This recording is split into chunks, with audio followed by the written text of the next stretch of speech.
But it's total nonsense. Like Russia doesn't have, first of all, like the military power or desire to like occupy half of Western Europe. Can you imagine what a Yeah. I massive mean, sink on their resources that would be? Like they wouldn't be able to last a year yeah. just like trying to, occupy 10 million, 15 million people that are all being helped out by, I'm sure by the US, Yeah. and like they just wouldn't be able to do it. It's Yeah. not feasible. And everyone Yeah. knows that. Anyone who's telling you otherwise, they do know that. They've just Yeah. chosen to like go out and lie for money because that's, it's either they view that as morally acceptable given the Mhm. circumstances, or they just don't care. And like that's how you end up on the news. You're either like a Yeah. psychopath or you're just dumb as bricks. Mhm. Well, I mean, it's just stupid because I mean, think about it. Look at Russia as a landmass, right? Russia has so many different natural resources and is so rich with resources. It doesn't really even have a reason to go outside of that. Yeah, like Outside of that, to what would Russia stand to gain by like invading like the Alps? Trying to like what? Like what? it's just stupid.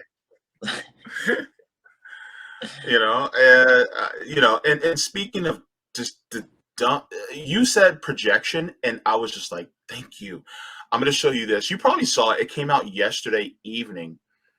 This was a quote by Senator, not Senator, I mean, Secretary Anthony Blinken. And he spoke from the Department of State.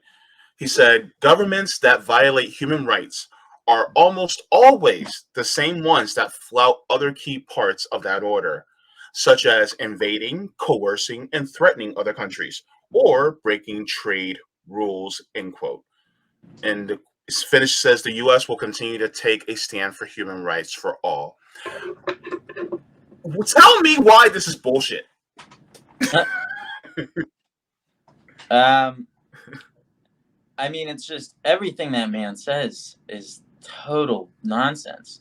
I I Yeah. just and he doesn't even seem like he believes it. Like him and Ned Price, Blinken and Ned Price, they don't really seem to even be able to believe it when they say it. It's just like I know. I know. they kind of mumble it out and then they like look at the ground a little bit, and it's just like because they have to know that it's going to get at least like a little chuckle from the audience, like, oh, that's a classic. Oh, he said the one about human rights. Oh, that's a good one. you know Mm-hmm. uh I mean, I don't really even know what to say. It's just how many the invading, coercing, threatening other countries, or breaking trade rules. What did Mike Pompeo said? We lied, we cheated, we stole. We had whole Yeah. training classes. He said it reminds you of the glory of the American experiment. That was such a good line from Mike Pompeo. He was at the West Point, like giving some kind of speech to cadets there, and he says, well, what's the training motto here at the academy? He says, I will not lie, I will not steal, I will not cheat. Well, I was the director of the CIA. We lied, we cheated, we stole. We had whole training courses. It reminds you of the glory of the American experiment. Like the glory being that we publicly pretend to be one thing and then privately very clearly are not. And like that's glorious, I guess, to be extremely two-faced, to be just like totally hypocritical and have two double standards. Like that's that's glorious, I guess. I don't know. Mike Pompeo was always like just a little too dumb for the role. He just said stuff like that when you're not supposed to say that. You're not supposed to like take as much glee in feeling that way. The middle management guys, like they can all feel that way, but like the guys at the top are supposed to have the self-awareness to say like, oh, okay, we have to pretend that we don't do what we do. He Yeah. didn't have it, and now I'm hearing he's apparently running for president, which would Oh be. my god. Oh no, Lord. I mean, I don't think he has a chance in hell of winning, but he would just be on TV, I guess, selling books or whatever. But it was just, Probably. can you imagine him like making a public comeback? He'd probably be more on MSNBC than he would be on Fox. You know, he'd probably have an easier time getting booked. He'd be like Bolton, where like he could just make this CNN pivot, just seamlessly become one of the neocons that the anti-Trump neocons. You know, that's like half of their programming now, anyway. Well, I mean, looking at him and Bolton, it'd be, the Eggman and the Walrus. You know, cuckoo, cuckoo. Of course, they would be on CNN. I'm sorry, MSNBC, because MSNBC loves to have people from the CIA, be as their correspondents, on there. So it tells you a lot more about, MSNBC than it does about other outlets, which is just crazy. I mean, Pompeo and God, I'm already forgetting his name. Actually, his name should be forgetful. But Bolton. Oh yeah. Yeah, they'll probably be on MSNBC. Watch. Yeah.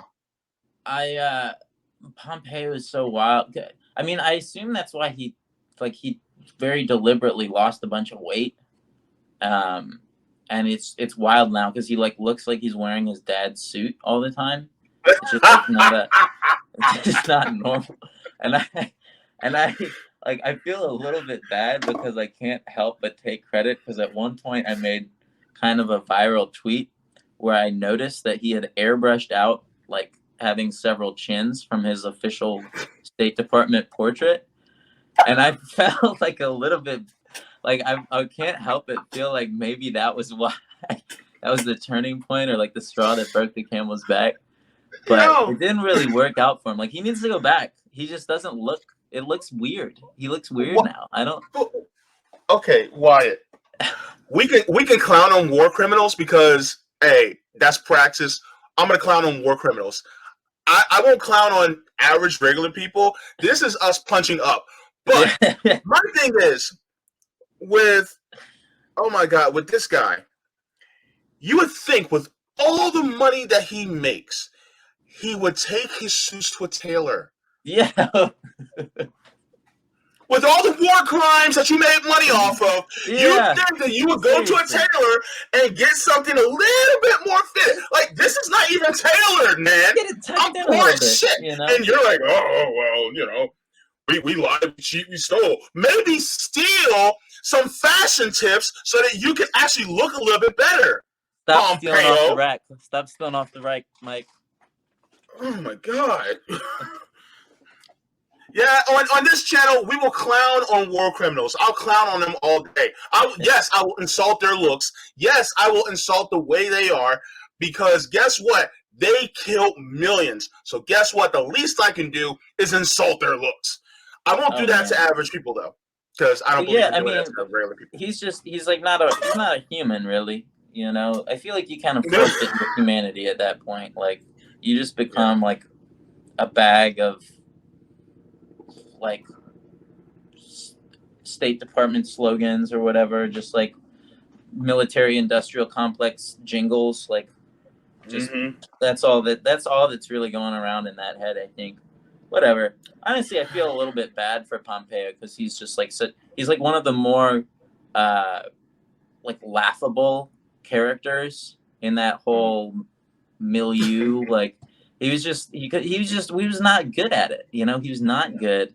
He's not going to be making a repeat appearance, I don't think. And he had his shot, and his best was not good enough. And now he's like just selling books like any other schmuck, trying to make a few bucks off of his hopefully forever former career.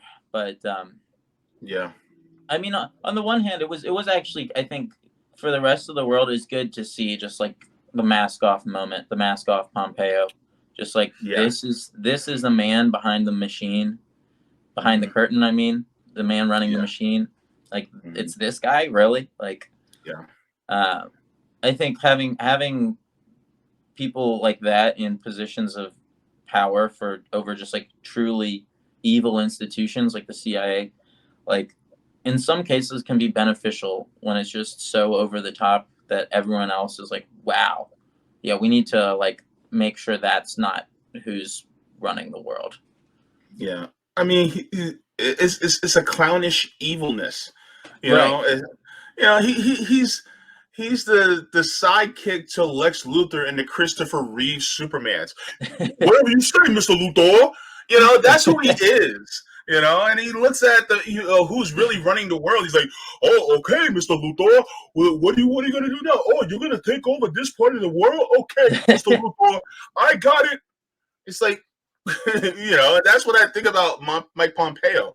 It's just like, come on, this was running the CIA. Are you Right. kidding me? You know, Right. I thought somebody's gonna be more devilishly evil. I thought it was gonna be like a Thanos or somebody like that. And instead, what did we get? We, you know, we got a not even a Loki. Even Loki was better. Was more. He was at least like had some self-awareness and some like Yeah, snark.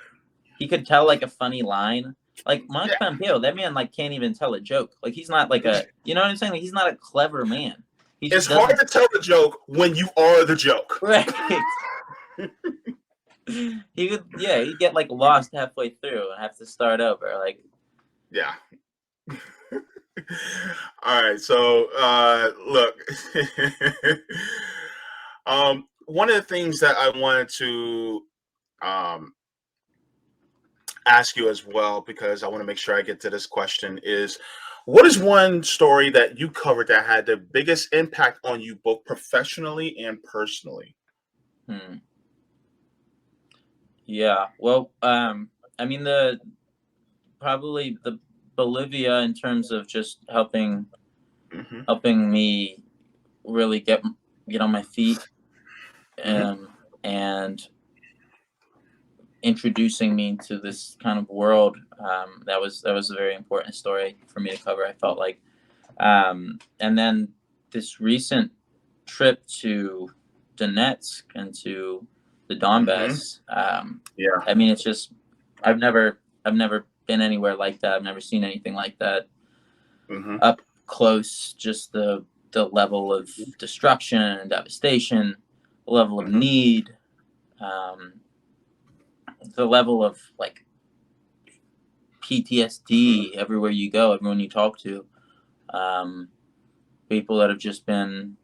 It's like almost going to a different planet or something, you know. And it's even Yeah. like the difference between the front line and Moscow is massive. Moscow is just it's like everything's normal there, you know. Yeah. It's like any other kind of European city almost, except I couldn't use my debit card. I had to get a MER card. So to be able, you know, I Mm-hmm. had to be able to spend money there. I had to use like Mm-hmm. cryptocurrency Wow. to get loaded onto a MER card, and that's, you know, otherwise the sanctions make it impossible to buy Mm-hmm. anything. It makes it impossible for them to function. But you know, outside of Yeah. that, it's just like you can go to. I went to probably the most luxurious shopping mall I've ever been. And Wow. you know, it's like 6 stories high. It's packed to the gills. Mhm. They're not sold out of anything. You know, Wow. everywhere you go, it's just like, yeah, this is a functioning, advanced society. Um, Mhm. you know, it reminded me a lot of the U.S. in many ways. Mhm. Um, and I just kept thinking like it's just such a shame that Americans can't come here, that these people can't come to America, that we can't just Mhm. have a normal relationship. Um, Yeah. can't have normal relations, people to people, because Yeah. you know, and people would be blown away by, I think, on some level, the fact that I don't hate them. It's because like they don't hate the West, they don't hate Americans, Mhm. but Mhm. they're just kind of confused. Like, why do we hate them so much? You Yeah. know, Yeah. like, and this was the sentiment I encountered all the time. It was people would try to ask me like what is it that they like we're doing wrong? Like, what do they want from us? Like, it was just kind of a genuine bewilderment, and Yeah. Yeah. and that's, it kind of blew me away. Beyond that, I mean, if I have some of these videos here on my social media too. Mm-hmm. Um, there's that sounds like one of them. There's another one where I spoke to like an elderly grandma, this babushka, who just had her apartment totally destroyed by a HIMARS missile, Oh my and gosh. she was, basically she was injured and walking around with a makeshift cane, and she wasn't able to get um, assistance from the like local kind of Russian speaking volunteers, Mm-hmm. um, because all of her documents had been blown apart in this explosion. Oh, And wow. so we just kind of ended up documenting, like, after we stopped interviewing her and just said, okay, we're gonna just like go try to find help for this woman. um, and Wow. that was just, man, it was really one of the most emotionally fucking moving, devastating experiences of my life. Just like talking to that woman, realizing the extent of her devastation. She's got kids. She can't get in touch with them because there's no cell phone service. Oh, So she just looks up at their pictures every night on the wall and says, just asks them to look down and see what her life has become. She told me, yeah. um, she couldn't understand why Americans would do this. She said, we must be beasts and fascists. We must have Wow. no heart to be able to do this to someone like her. And I wanted to disagree, but it's like, until until more of us stand up and say, enough is enough. We're not sending any more tanks or bombs or missiles to go blow up babushkas. I don't think I really can tell her otherwise. It's, as Yeah. sad as that sounds.